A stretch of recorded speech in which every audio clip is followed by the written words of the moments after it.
वंदे वंदे। बहुत बहुत धन्यवाद साथियों।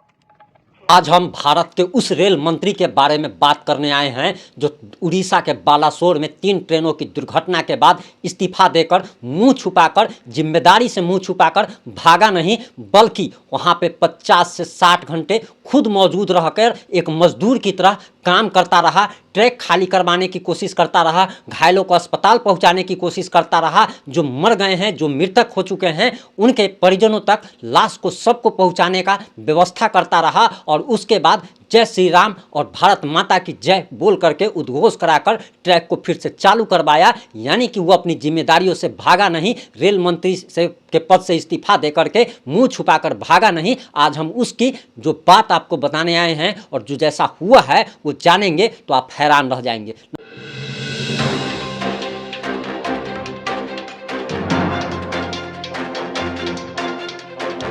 नमस्कार, मैं प्रिंस कुमार सिंह और आप देख रहे हैं पॉजिटिव इंडिया। आप सभी जानते हैं कि शुक्रवार को उड़ीसा के बालासोर में 3 ट्रेनें दुर्घटनाग्रस्त हो गई थी, जिसमें 300 से ज़्यादा, जो सरकारी आंकड़ा है, 300 से ज़्यादा लोगों की मौत हो चुकी है और हजारों लोग घायल हो चुके हैं। जबकि सरकारी आंकड़े के अलग अगर देखा जाए तो लोकल लोगों का कहना है, और लोकल लोगों ने जो वहाँ पर जाकर रिपोर्टिंग की उनका कहना है कि 500 से ज़्यादा लोगों की मौत हुई और 1000 लोगों से ज़्यादा लोग घायल हुए। वहीं आपको बताते चले कि इन 3 ट्रेन जो दुर्घटनाग्रस्त हुई उसमें कवच सिस्टम के बारे में जो बताया जा रहा था, लेकिन आपको ये बताते चले कि दरअसल जो ट्रेनें दुर्घटनाग्रस्त हुई है, कोरोमंडल एक्सप्रेस हो या मालगाड़ी वगैरह जो हो, उसमें कवच सिस्टम लगा ही नहीं था। और ये टोटली फेल्योर अगर कहा जा सकता है तो भारत के रेलवे मिनिस्टर अश्विनी वैष्णव का था। जो उन्होंने जो वादा किया था, दावा किया था, वो दावा उनका फेल्योर हो गया। इसके लिए हमने पहले रिपोर्टिंग में उनकी जमकर आलोचना की थी, प्रधानमंत्री नरेंद्र मोदी को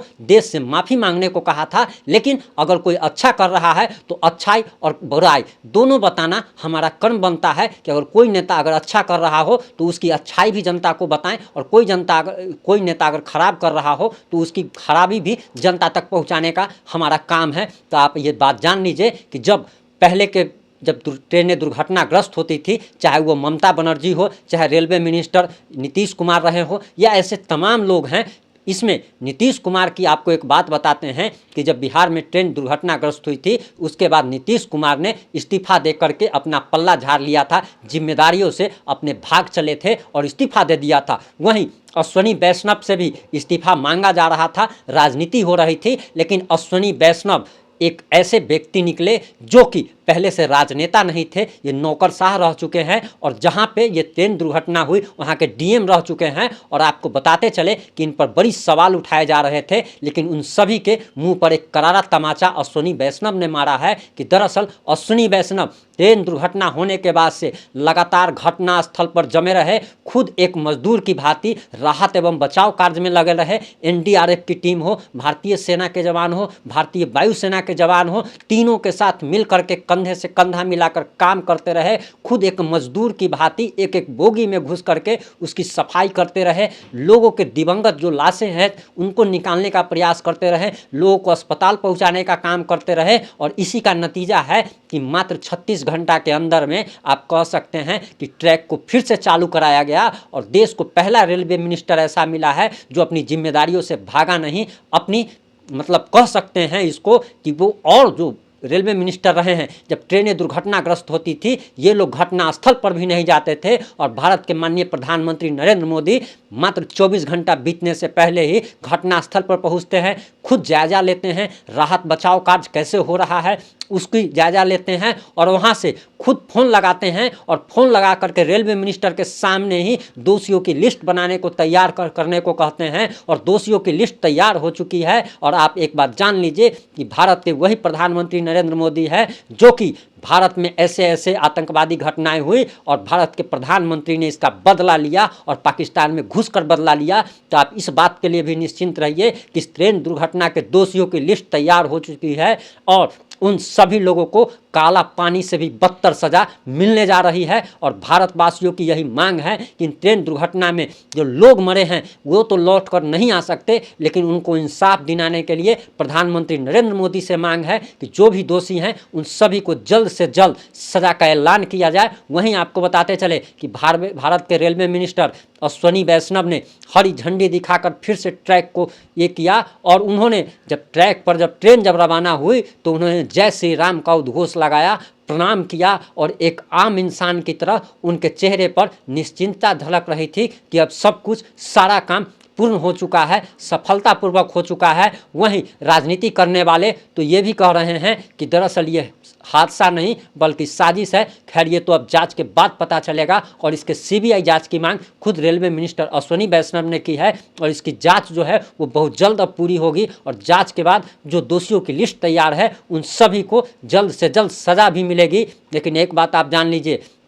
कि यही ममता बनर्जी जब रेलवे मिनिस्टर थी और जब ट्रेन दुर्घटनाग्रस्त हुई थी, ये लोग घटनास्थल पर भी नहीं जाते थे। और सबसे बड़ी बात तो ये लग रही है कि दरअसल जब ट्रेनें दुर्घटनाग्रस्त हुई, सारे राज्य के, चाहे वो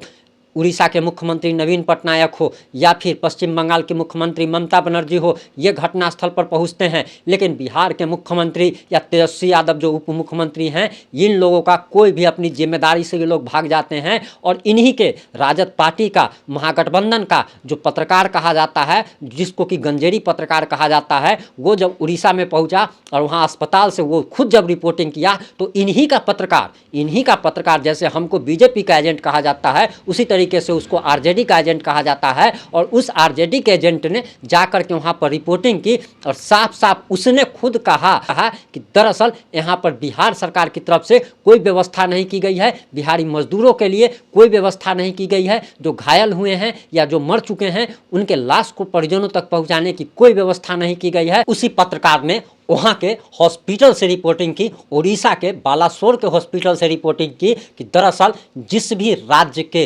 लोग घायल हुए हैं या जिनकी मौत हुई है, सभी राज्य सरकारों ने वहाँ अपने प्रतिनिधि को भेजा है और वहाँ पे उन सब के लिए व्यवस्था कराई गई है। लेकिन वहाँ के एक सोशल एक्टिविस्ट ने भी इस बात की पोल खोल दी और कहा कि जहाँ सभी राज्यों के प्रतिनिधि अपने अपने राज्य के निवासियों के सुरक्षा की चिंता कर रहे हैं, उसके स्वास्थ्य की और उनके जो घायल हैं उनके इलाज की व्यवस्था करा रहे हैं, वहीं बिहार की तरफ से कोई भी प्रतिनिधि नहीं आया। और सबसे बड़ी बात तो ये भी बताई जा रही है कि दरअसल बिहारी जो मजदूर जो हैं वो केरल जा रहे थे, और दरअसल ये केरल ये लोग मजदूरी करने के लिए जा रहे थे, चेन्नई जो है वो लोग मजदूरी करने के लिए जा रहे थे। और सबसे बड़ा सवाल तो ये उठता है कि जिस राज्य के मुख्यमंत्री और उप मुख्यमंत्री ये दावा और वादा करते हैं कि हम बिहार में लाखों लोगों को रोजगार दे रहे हैं, उनको सरकारी नौकरी दे रहे हैं, उनके लिए व्यवस्था कर रहे हैं, रोजगार की व्यवस्था कर रहे हैं, आखिर इन लोगों को दूसरे राज्यों में क्यों जाना पड़ रहा है? और यही पोल पट्टी न खुल जाए, इसके लिए हो सकता है कि ये लोगों ने प्रतिनिधि नहीं भेजा हो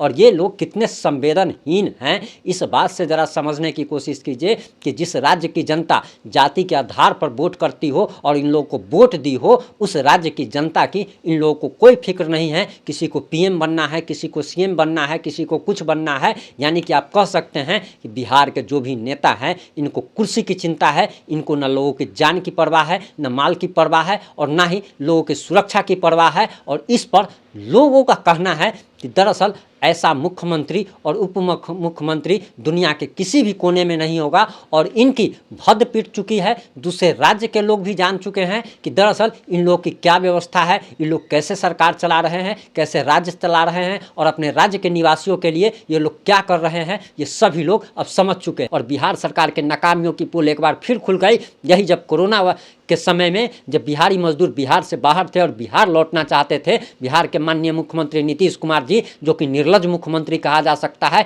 इन्होंने साफ साफ कह दिया था कि हमारे पास बस की कोई व्यवस्था नहीं है, जिसको आना है वो अपना व्यवस्था से आए। तो ऐसे निर्लज मुख्यमंत्री को आप क्या कहना चाहेंगे? आप अपनी राय कमेंट बॉक्स में जरूर दीजिएगा। जुड़े रहे हमारे साथ। जय हिंद, जय भारत, जय जय बिहार।